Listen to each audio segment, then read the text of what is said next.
Part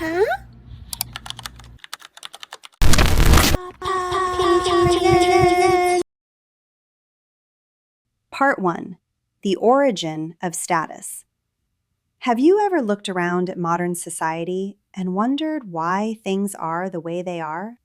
Why does one person grind at minimum wage while another builds a massive corporate empire that shakes up the entire global economy? Why are we all still fighting so desperately for job titles, likes, and social status? The answer is actually pretty simple. As humans, we evolved with exactly two core purposes: survival today and the survival of our genes tomorrow. To understand why our world is organized into these rigid hierarchies, we have to look at our evolutionary programming. Social hierarchy isn't just a random cultural invention.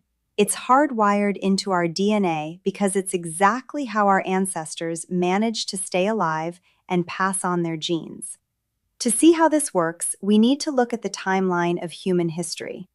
If human history were compressed into a single 24-hour clock, the first 23 hours and 10 minutes were spent as nomadic hunter-gatherers living in tiny tribes of 20 to 100 people. That is roughly 96% of our entire history. The next 40 minutes make up early agricultural villages.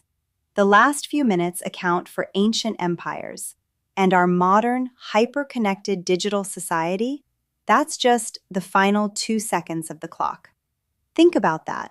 The brain inside your head right now underwent hundreds of thousands of years of development in tiny groups.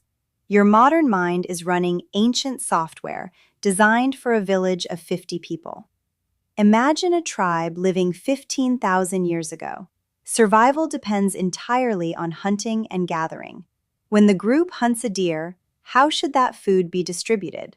Intuitively, you might think the strongest hunters should keep all the food so they stay strong. But hunting is a massive gamble. Even the best tracker can strike out for weeks. If they didn't share, a single streak of bad luck meant absolute starvation. Plus, back then, you couldn't preserve food. If the meat was going to rot anyway, you shared it.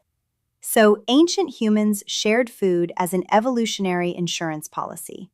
It balanced out the daily swings in food supply so the whole tribe lived to hunt another day. Plus, the survival of the whole tribe increases the likelihood of any strong individual's survival. One person in isolation, no matter how strong, doesn't have a good chance of survival in the wild. But distributing food completely evenly triggered a massive conflict with another biological rule: energy conservation.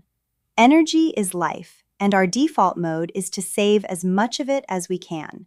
If everyone gets an equal share of food, regardless of how hard they work, why should anyone take on the deadly risk of hunting?